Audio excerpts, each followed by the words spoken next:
자, 여러분 안녕하십니까? 오늘은 전기력과 쿨롱의 법칙에 대해서 공부를 해보도록 하겠습니다. 이것은 우리 교재 15장의 앞부분에 해당하는데요. 15장 전체를 다 하진 않고요. 오늘은 전하의 성질과 쿨롱의 법칙에 대해서만 공부를 해보도록 하겠습니다. 자, 먼저 전하의 성질에 대해서 간략하게 살펴보겠습니다. 그래서 전하라고 하는 것은 물질이 갖고 있는 고유한 물리적 성질의 하나인데요. 그래서 전하에는 두 종류의 전하가 있습니다. 그래서 하나는 양전하고 다른 하나는 음전하인데요. 그래서 이렇게 명명한 사람은 그 유명한 벤자민 프랭클린입니다. 그래서 같은 종류의 전하끼리는 서로 밀어내고 다른 종류의 전하끼리는 서로 끌어당긴다라는 것이죠. 그리고 전하량은 또한 고립계에서 항상 보존이 됩니다. 그 말은 전하가 새로 생성되거나 없어지지 않는다라고 하는 뜻입니다. 자, 그 다음에 또 다른 전하의 성질이 뭐냐 하면은 전하량에는 기본적인 전하량이 있다는 것입니다. 그래서 이게 기본 전하량 2의 정수배로 존재하기 때문에 이렇게 상태를 갖다가 우리가 뭐라고 하냐면은 양자화 되어 있다고 합니다. 그래서 연속적으로 존재하지 않고 이렇게 띄엄띄엄 불연속적으로 존재한다는 것입니다. 그래서 이것을 발견해낸 사람은 20세기 초에, 그러니까 1909년에 로버트 밀리칸이 기름방울 실험을 통해서 이것을 발견해냈는데요. 그래서 기본 전하량 E가 얼마냐 하면은 1.60219 곱하기 10의 마이너스 19성 쿨롬입니다. 그래서 여기서 C, 대문자 C로 되어 있는 것은 쿨롱인데요. 이것은 전하량의 SI 단위가 되겠습니다. 자, 그러면은 우리가 연습 문제를 한번 풀어봅시다. 자, 1쿨롬의 전하에는 몇 개의 전자가 들어가 있는가 있습니다. 그래서 마이너스가 붙어 있는데 이것은 전자의 전하가 음전하기 때문에 마이너스를 붙였고요. 자, 그래서 전자 하나의 전하량은 1.60219 곱하기 10의 마이너스 19성 쿨롬 이렇게 되어 있습니다. 그래서 그냥 여기서 따로 마이너스를 쓰진 않았는데요. 전자라면은 마이너스라는 걸, 음전하라는 걸 우리가 알고 있죠.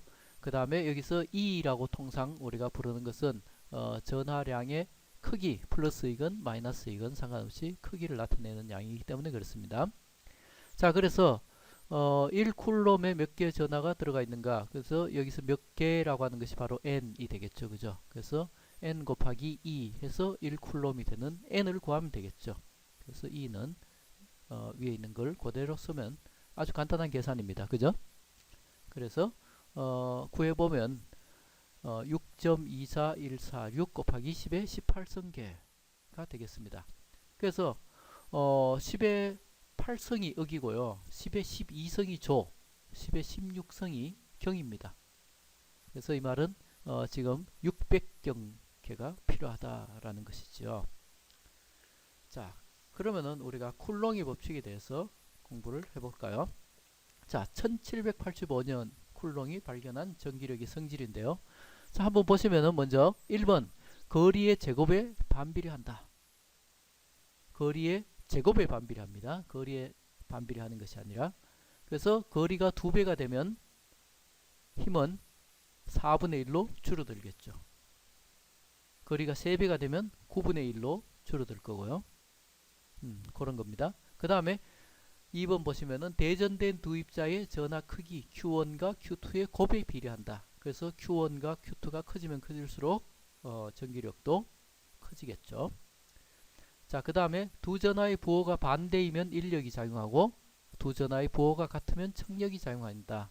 그래서 이것을 그림으로 한번 살펴보면 이렇게 됩니다. 그래서 Q1과 Q2가 있을 때, 자, 힘이 지금 보면 Q1이 받는 힘이 F21입니다. 그래서 이 힘은 어디서 오냐? Q2로부터 받는 힘입니다. 물론 서로 힘을 작용하겠죠. 그래서 지금 Q2는 Q1으로부터 F1, 2의 힘을 받게 되겠습니다. 그래서 둘 다 플러스이기 때문에 청력이 작용해서 서로 멀어지려는 방향으로 힘이 작용하고 있고, 밑에 보시면은 하나는 플러스고 Q1은 플러스고 Q2는 마이너스죠. 그래서 이럴 때는 인력이 작용합니다. 그러니까 서로 끌어당기는 방향. 그래서 서로를 향해서 힘을 받는 게 되겠습니다. 그래서 자, 요거를 갖다가 우리가 식으로 한번 나타내 보면 이렇게 되겠습니다. 그래서 여기서 Fe는 힘의 크기만 나타내는 것입니다. 힘의 방향은 아까도 봤지만은 인력과 청력 서로 부호가 전하의 부호가 어떻게 되느냐에 따라서 살펴보면 되고요. 그래서 먼저 거리의 제곱에 반비례하기 때문에 R 제곱분의 1 이렇게 되겠고요. 분자에는 전하량, 그래서 Q1, Q2. 그래서 절대값을 씌웠습니다. 왜냐하면 지금 Fe는 힘의 크기만 나타내는 양이기 때문에 그렇습니다.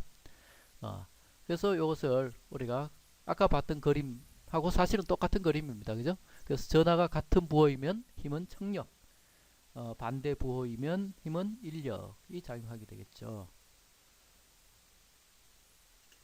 그리고 지금 이제 F12와 F21은 힘의 크기는 같고 방향이 반대입니다. 이것은 왜 그렇습니까? 그렇죠? 뉴턴의 제3법칙 기억나시죠? 작용과 반작용이기 때문입니다. 자, 그래서 Q1이 받는 힘이 뭡니까? F21입니다. 그죠? 그럼 이 힘은 어디서 오나요? Q2에서 오죠. 그러면은 Q2가 Q1에 F21의 힘을 작용하면 Q1은 Q2의 크기는 같고 방향이 반대인 이 힘을 작용하게 되는 것이죠. 그래서 F12가 작용되고요. 그래서 요거는 F12는 F21과 크기는 같고 방향이 반대인 힘이다. 그래서 벡터식으로 나타냈을 때 이렇게 부호가 마이너스가 붙게 되는 것이죠. 자, 이것은 서로 인력이 작용할 때도 똑같습니다. 그죠? 자, 그럼 여기서 비례상수 요 K2를 우리가 쿨롱 상수라고 부르는데요. 요 값이 얼마냐 하면은 8.9876 곱하기 10의 9성 뉴턴 미터 제곱 퍼 쿨롱 제곱입니다. 다소 복잡죠. 그래서 우리가 수업 시간에 계산을 하거나 할 때는 이렇게 근사치를 사용하도록 하겠습니다. 그래서 9 곱하기 10의 9성 꼭 외워야 될 필요는 없지만 우리가 여러 번 계산을 하다 보면 아마 여러분들이 자연스럽게 외워지실 겁니다. 자, 그러면은 우리가 쿨롱의 법칙을 한번 체크해본 이해를 제대로 했는지 한번 봅시다. 자, 양의 점전하가 검은 점의 위치에 놓여 있다. 그러니까 요 검은 점의 위치에 양전하를 놔보는 거죠. 그럴 때 어떤 양전하 뭐 플러스 Q라고 불러볼까요? 그래서 이런 걸 이제 나왔을 때 어떤 경우에 요 양전하가 받는 힘의 크기가 가장 큰가라고 했습니다. 그러면은 우리가 쿨롱 법칙 생각을 하시면은 자, 요 A를 먼저 기준으로 해가지고 생각해 볼까요? Q고 Q, 그죠? 거리 R이니까, 얘가 받는 힘을 요만한 화살표를 한번 나타내 보도록 하겠습니다. 그러면 자, B번을 보시면은, EQ가 됐으니까 분자가 2배가 됐겠죠? 그런데 거리가 2R이 됐으니까 2R 제곱하면 어떻게 되나요? 4R 제곱. 그래서 4분의 1이 됩니다. 그래서 결과적으로 2분의 1이 되니까 요 화살표의 크기가 반이 되는 요만한 힘을 받겠죠. 그래서 B는 A보다는 일단 작은 힘을 받게 됩니다. 자, 그럼 C를 한번 볼까요? C를 보시면 거리는 똑같은데 전하량이 어떻게 됐나요? 2배가 됐습니다. 그러니까 A보다 2배 크기의 힘을 받게 되겠죠. 그래서 이만한 힘을 받게 되겠습니다. 그죠? 그럼 D를 볼까요? D는 어떻게 되나요? 전하량 Q는 그대로인데 거리가 2배가 됐으니까 제곱하면 4분의 1, 그죠? 그래서 원래 A가 받던 거예요. 4분의 1 이만큼 힘을 받게 되겠습니다. 자, 어느 게 가장 화살표가 길이가 긴가요? 그렇죠. C입니다. 그죠? 그래서 쉽게 우리가 알 수 있었고, 자, 그 다음에 이거는 뭐 아주 쉽게 알 수 있겠죠. 거의 똑같아 보이는 문제인데 양의 점전하가 검은 점의 위치에 놓여 있을 때 다음 중 어떤 경우에 양전하가 받는 힘의 크기가 가장 작은가? 기억나시죠? 아까 했을 때 가장 작은 거 요거 4분의 1, 그죠?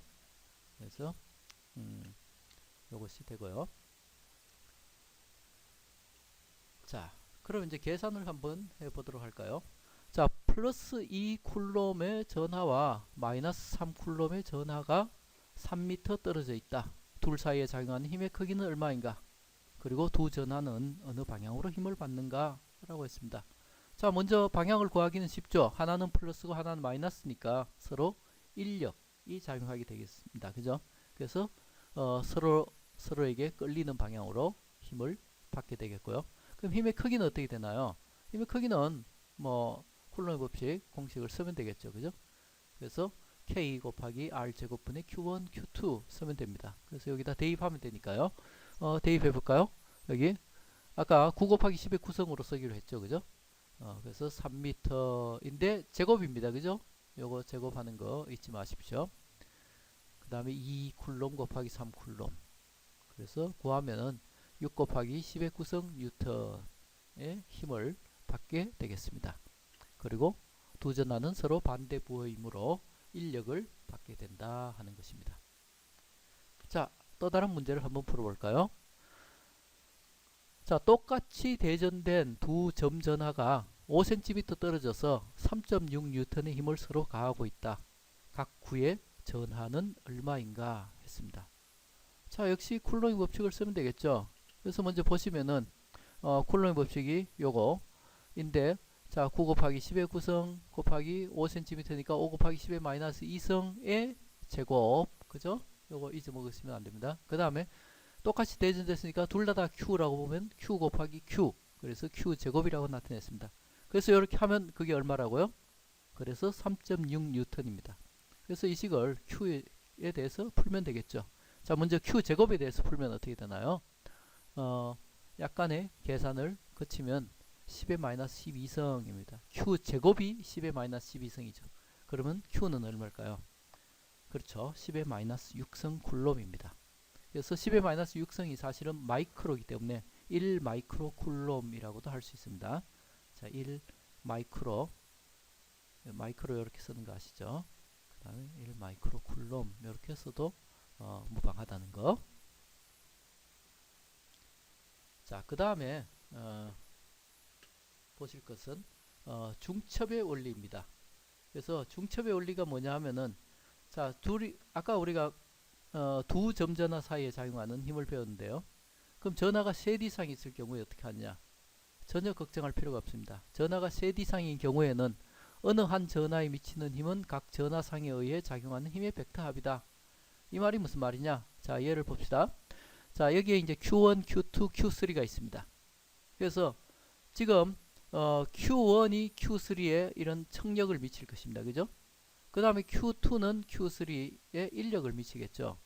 그럼 이렇게 미치는 Q1과 Q2가 Q3에 미치는 이 힘은, 자, Q1이 미치는 이 힘은 Q2가 있건 없건 요 힘을 미치게 되겠고요.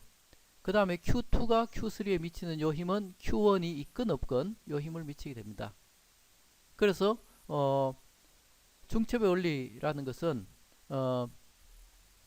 다른 거하고 상관없이 서로 두 점전하 사이에 작용한 힘을 구해서 그것들을 다 더하면 되게 되어 있습니다. 그래서 예를 들어 보자면, 자, 먼저 Q1이 Q3에 미치는 힘은 F13입니다. 그죠? 청력이니까 이 방향으로 작용하겠죠.